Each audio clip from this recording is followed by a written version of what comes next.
Sejam bem-vindos à PsicoTV. Hoje temos já conversa a doutora Joana Ribeiro para falarmos sobre surto psicótico. Muito obrigado pela sua presença na PsicoTV. Obrigada. Para darmos início à nossa conversa, pergunto-lhe em primeiro lugar como podemos definir e caracterizar um surto psicótico. Ora, boa tarde a todos. Quando nós falamos de surto psicótico, falamos de um conjunto de sintomas, ou seja, não falamos de uma patologia em específico, mas sim de um grupo de sintomas que podem surgir em várias patologias. Talvez os sintomas que mais facilmente são associados a este tipo de situações são aqueles que chamam mais a atenção e que são um pouco mais bizarros ou estranhos, como é o caso das alucinações ou dos delírios. Ou seja, quando nós falamos de pessoas que ouvem coisas que as outras pessoas que as rodeiam não ouvem, ou que acreditam em situações que quem está à volta não vê que seja real, como por exemplo acreditarem que estão a ser perseguidos ou vigiados, ou que têm poderes especiais. Estes são talvez os sintomas que mais facilmente nós associamos a um surto psicótico, mas que não são os únicos, não é? São os mais estranhos, aqueles que chamam mais a atenção porque são difíceis de perceber para quem não está a viver esses sintomas,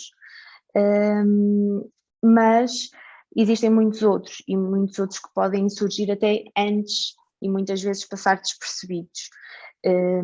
Por exemplo, alterações do estado de humor, do ânimo da pessoa, das emoções, mais irritabilidade ou mais isolamento, um jovem que de repente deixa de sair com os amigos, que deixa de ter interesse pelas coisas que habitualmente se interessava em fazer, que se começa a isolar mais no quarto.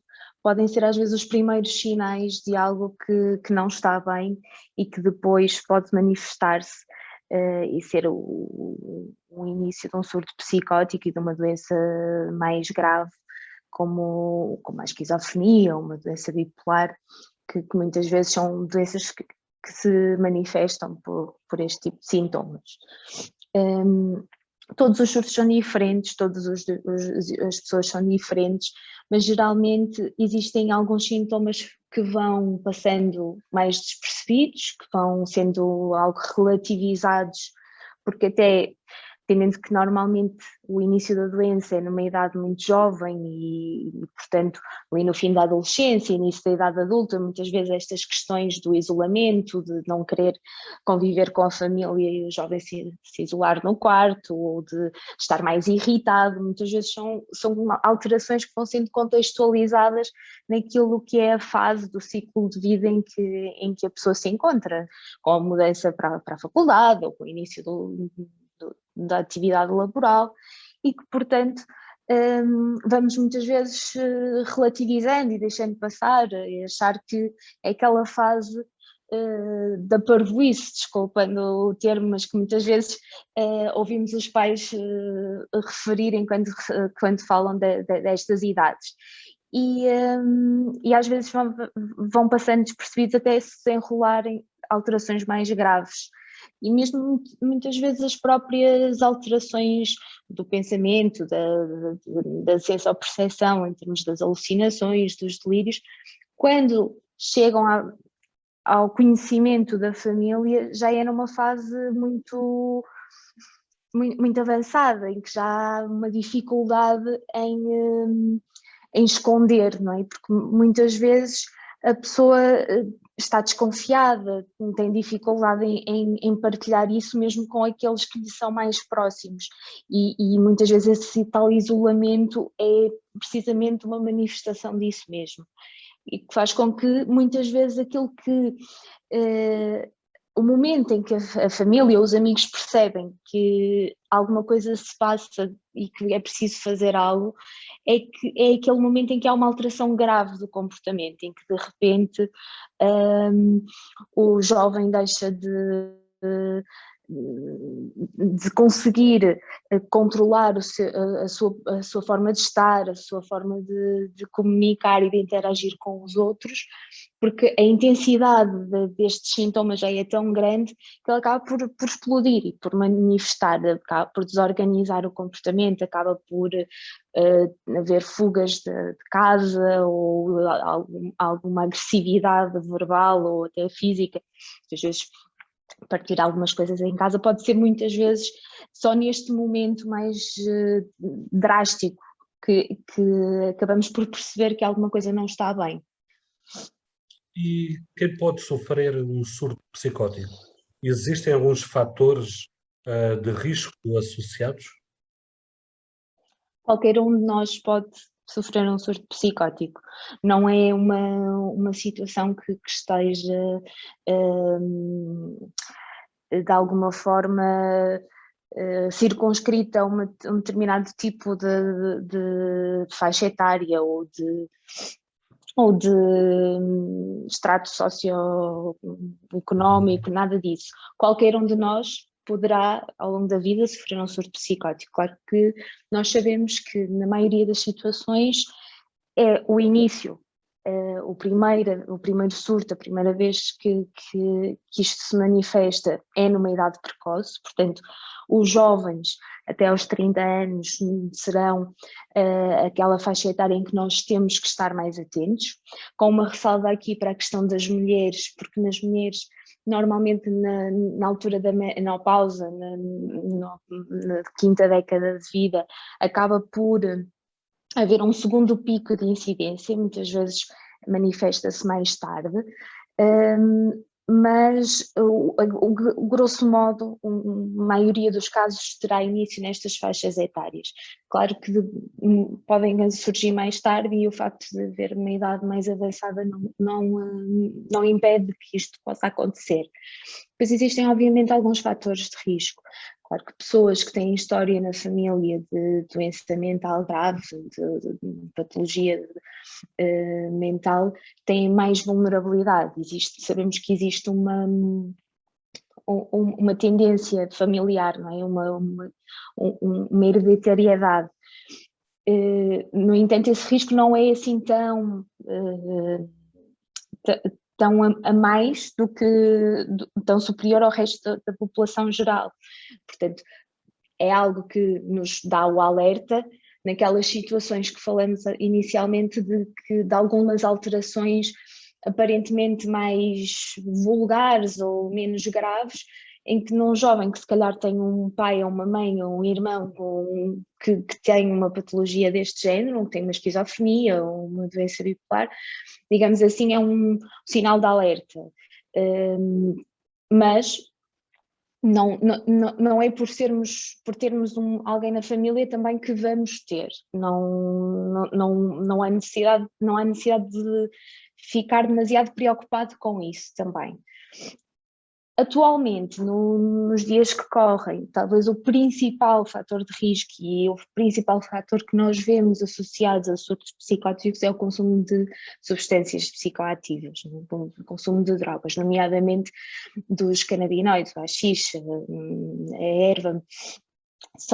É muito raro, hoje em dia, nós encontrarmos um jovem com um surto psicótico que não consuma ou não tenha consumido. E inclusive temos visto cada vez mais pessoas, até já um bocadinho fora daquela idade mais tradicional do início da doença, já com 30 e muitos 40 anos, que desenvolvem um surto psicótico, que têm estes sintomas associado ao consumo de substâncias e muitas vezes temos esta ideia que são drogas leves e que portanto não há grande risco e há uma grande banalização deste tipo de consumos, mas efetivamente este será talvez o principal fator de risco que nós atualmente vemos associado aos surtos psicóticos.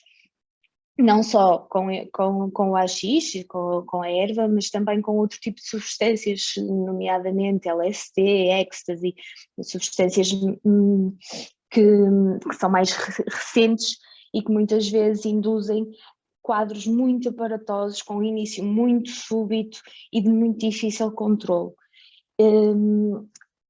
Raras vezes aparece alguém que não tem efetivamente história de consumos e muitas vezes é associado a um fator de stress muito grande, uma alteração súbita da vida da pessoa, com um impacto muito, muito importante, mas na maioria das situações tem a ver com o principal fator é sempre os consumos. É muito raro hoje em dia termos um jovem em consulta que não consome, e é importante irmos alertando, porque efetivamente o aumento que houve nesta associação entre as duas coisas ao longo dos últimos anos é visível, é impossível ignorar.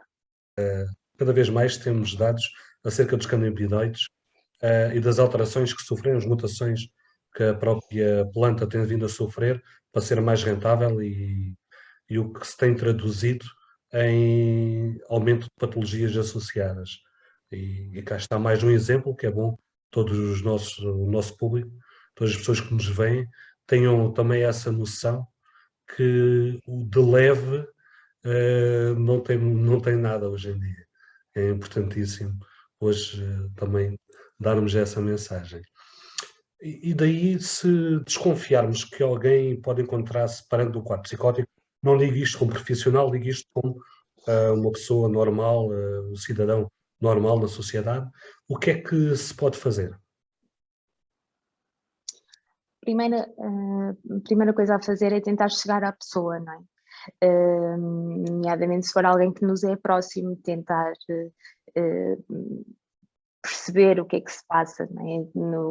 O porquê das alterações que vamos notando, tentar perceber quais são as preocupações, os medos. Muitas vezes a pessoa nota-se que está mais ansiosa, mais medrosa do que era o seu habitual, tentar perceber sem julgar e sem entrar em contra-argumentação, porque como dissemos inicialmente, para a pessoa que está a sofrer estes sintomas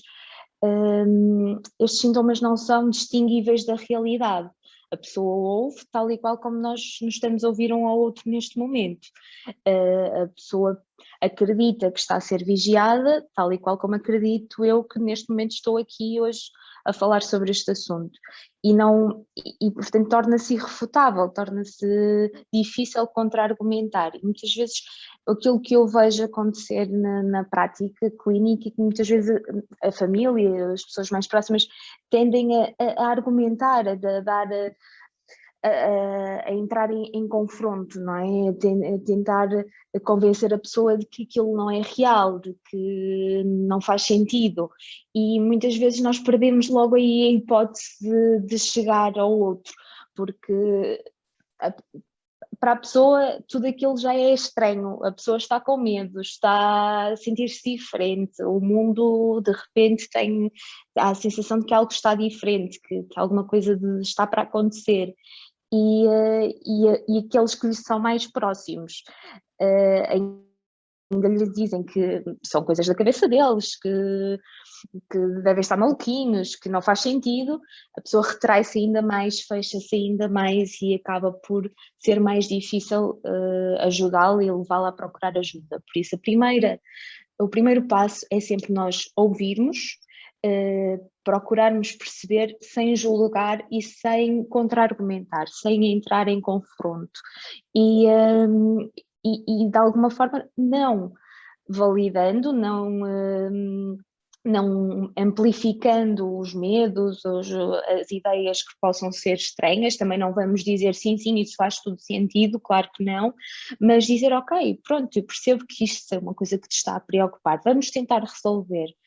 Estás ansioso por causa disso, não dormes por causa disso, vamos falar com alguém para te ajudar nesse sentido. Não podes andar assim, não podes andar sem dormir, não podes andar nessa angústia.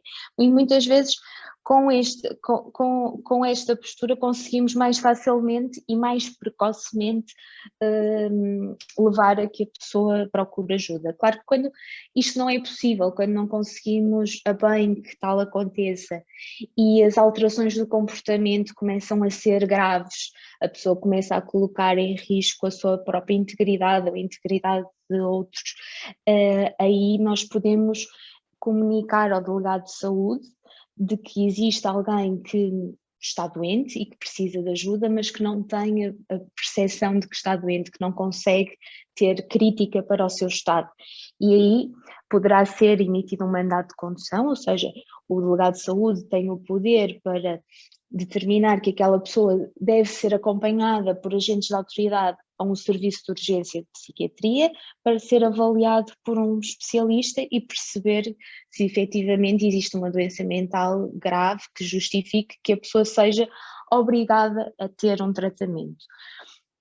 Mas o primeiro passo será sempre tentarmos ser compreensivos e tentarmos estar alerta e nos pequenos sinais, nas primeiras alterações, naquilo que nós sentimos que não está igual naquela pessoa que nós conhecemos, tentar perceber e não julgar.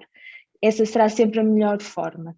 E quanto mais precocemente nós conseguirmos fazer isso, melhor, porque nós sabemos que quanto maior é o tempo de doença não tratada, pior é o prognóstico, ou seja, mais difícil será controlar os sintomas na fase inicial e maior será o risco de novos surtos no futuro com um impacto no funcionamento da pessoa, porque cada vez que há um surto há uma perda de capacidade. Muitas vezes nos primeiros episódios isso é muito pouco perceptível, às vezes só o próprio é que tem a noção de que em termos de raciocínio já não é tão rápido, ou em termos de interação social já lhe custa um bocadinho mais, para quem está à volta muitas vezes passa despercebido, mas quando as situações se vão acumulando, efetivamente começa a haver uma deterioração no funcionamento da pessoa. Por isso, quanto mais cedo nós conseguirmos, e para toda a gente que possa ter alguém em casa com alguns destes sintomas aparentemente mais banais, ou um jovem que até pode parecer que é só uma coisa da adolescência, mas tentar perceber o que é que o faz estar assim, porque é que ele se está isolado, e se efetivamente surgir aqui a noção de que pode ser algo psicótico, não julgar, não contrapor e vamos procurar ajuda naquilo que te angustia, aquilo que te preocupa agora. Ok, estás sem dormir, não consegues estudar, não consegues parar de pensar nisso. Vamos falar com alguém. Muitas vezes até começar se calhar por um psicólogo, porque muitas vezes é difícil a um jovem, agora vais ao psiquiatra. Ainda existe o estigma, o peso da psiquiatria e muitas vezes é difícil apresentar essa hipótese logo de início.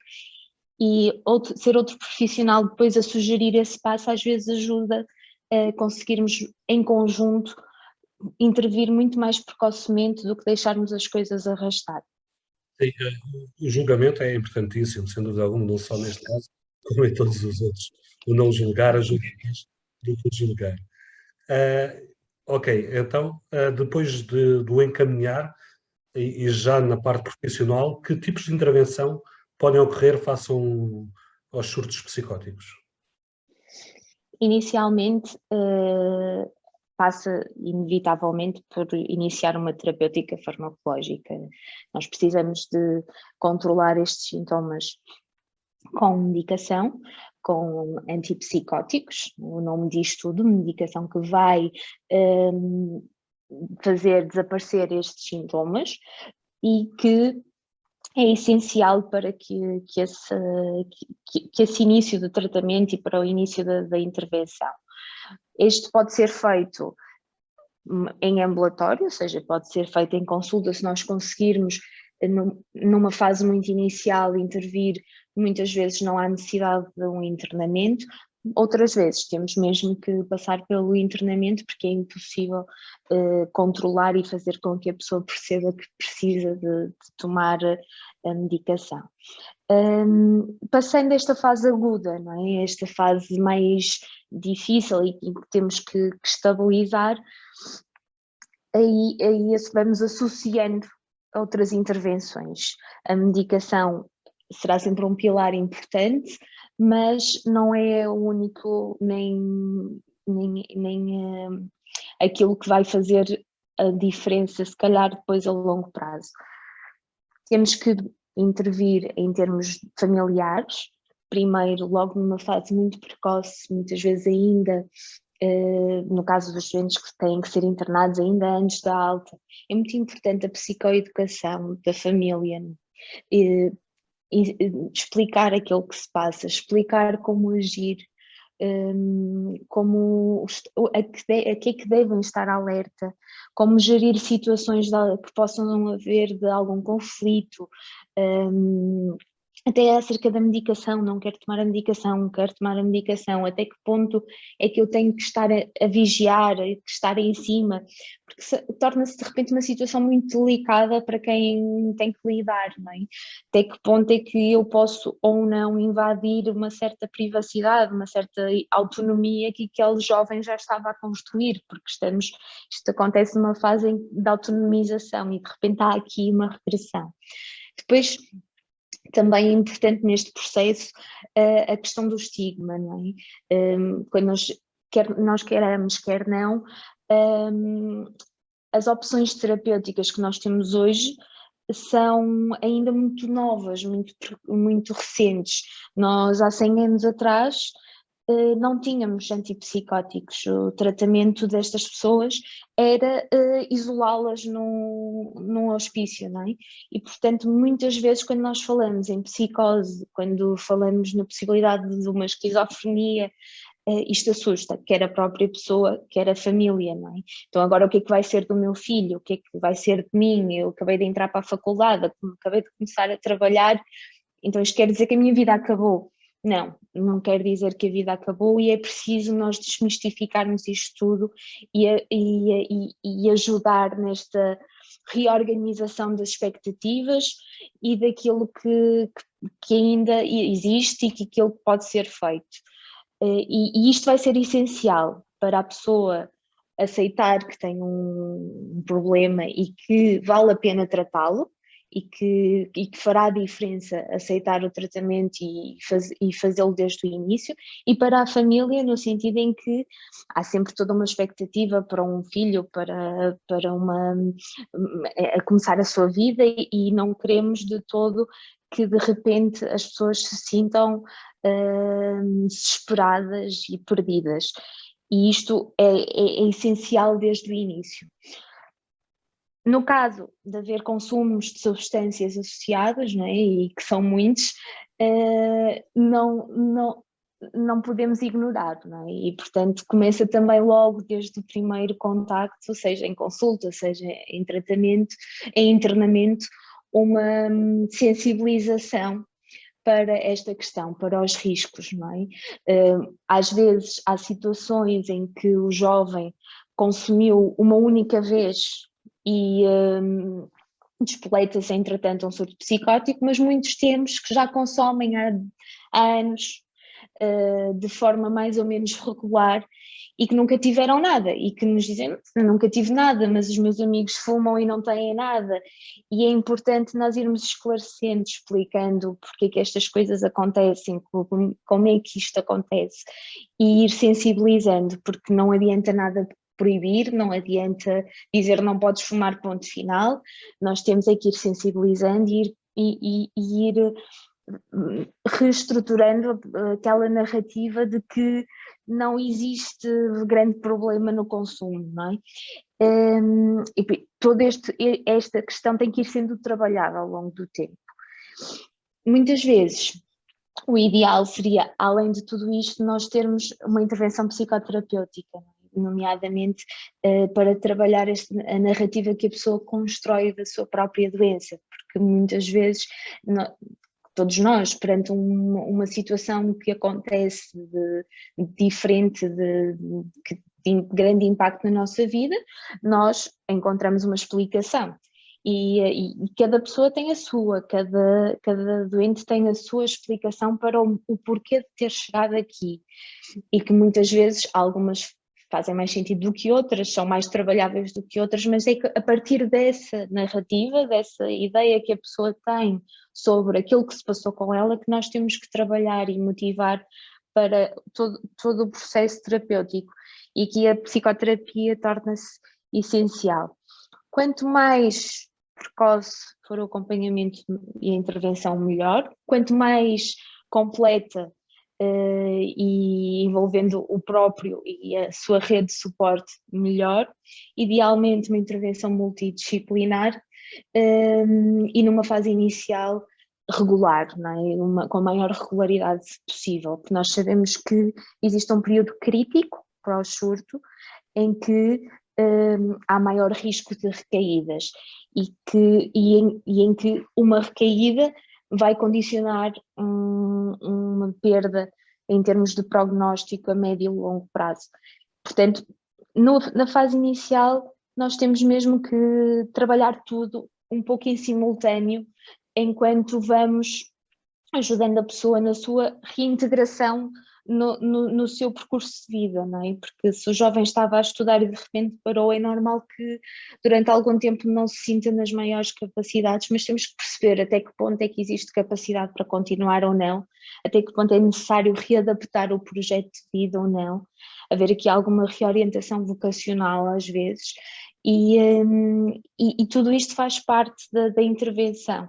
Quanto mais completa e ajustada ao indivíduo em causa, isto não há medidas para todos, não há receitas genéricas, quanto mais individualizado for, melhor será o prognóstico e melhor será o curso da doença e a vida daquele jovem. Portanto, intervir desde muito cedo, junto do próprio, junto de quem lhe é mais próximo, e haver uma facilidade em aceder aos serviços, um serviço que tenha uma porta de entrada fácil, não é? Que tenha o ideal, que tenha um técnico de referência, que tenha alguém que tenha um contacto fácil, porque são situações muito angustiantes, que geram muita dúvida, quer para o próprio, quer para a família. E nós não podemos de todo ter um início de uma intervenção e agora vemos-nos daqui a 3 meses ou 4 meses e, entretanto, vão fazendo a vossa vida e tomando esta medicação e está tudo bem, não é? Tem que ser uma intervenção muito bem elaborada e acessível, porque senão também não vale a pena nós termos os recursos todos muito organizadinhos, temos tudo aqui disponível, mas é muito difícil chegar cá. Para terminarmos, na sua opinião, já profissional, não é? Porque está dentro profissionalmente dessa área, em Portugal existem respostas suficientes perante estes quadros clínicos? Em Portugal não existem respostas suficientes em nenhuma área da saúde mental, infelizmente, para começar, não é? E esta não é exceção. Felizmente existem já algumas equipas em todo o país específicas para este tipo de problemas, umas mais completas que outras, umas com mais oferta do que outras em termos desta acessibilidade e desta multidisciplinariedade do tratamento, mas ainda estamos numa fase muito precoce desta intervenção precoce, não é? E as próprias equipas que existem ainda funcionam muito de forma, na sua maioria, um tempo, é apenas uma parte do tempo do horário daquele profissional que está afeto a esta atividade, não há uma possibilidade de nos dedicarmos a tempo inteiro. Eu faço parte de uma dessas equipas e temos 2 períodos semanais no nosso horário para essa consulta e para a articulação. E não existe nenhum profissional, nem o psiquiatra, nem o enfermeiro, nem o assistente social. No nosso caso, nós não temos psicologia, infelizmente, Nenhum de nós tem uma disponibilidade total de horário, que seria o ideal em termos de acessibilidade. Mas aos poucos e poucos vão surgindo equipas, vão surgindo intervenções mais dirigidas, com mais ênfase neste acompanhamento próximo, sobretudo na fase mais precoce, e vamos tendo cada vez mais respostas, ainda numa fase muito inicial, mas também por si só a intervenção precoce a nível mundial é ainda muito pequenina, ainda está na sua adolescência talvez também. Existem alguns modelos de referência internacionais, mas ainda há muito que fazer e muito que crescer nesta área. E em Portugal não é exceção. Tocou num assunto, já agora, já que tocou nesse assunto, e eu penso que é muito pertinente, porque tocou num assunto de não existirem psicólogos nesse tipo de equipas. E se calhar os psicólogos poderiam ser a mais-valia em termos de capacitar toda a família, todo o apoio, não é? Não só que essa pessoa poderá necessitar, mas da família, de como lidar. Sem dúvida. Na minha equipa não existe psicólogo. Existem outras equipas a nível nacional que têm esses profissionais. Infelizmente, no meu serviço isso não acontece, mas sem dúvida, não é essencial a presença de um psicólogo numa equipa, quer para a intervenção individual, quer para uma intervenção familiar. No nosso caso, nós fazemos uma intervenção de psicoterapia, de psicoeducação familiar estruturada, mas sem esse apoio. Certamente seria haveria um input extra e seria uma mais-valia, mesmo até do ponto de vista de intervenções com os próprios doentes, não só a nível familiar, até do ponto de vista de intervenções, por exemplo, na questão das substâncias, de trabalhar esta questão, seja individualmente, seja até em grupo, porque é uma problemática comum. Existem equipas que têm, no nosso caso, efetivamente não, mas esperamos que todos os anos reportamos essa necessidade e esperamos que um dia lá cheguemos. Doutora Joana Ribeiro, foi um prazer enorme tê-la no Psico TV. Muito obrigado e até sempre. Obrigada eu pelo convite e os meus parabéns pela iniciativa. Muito obrigado.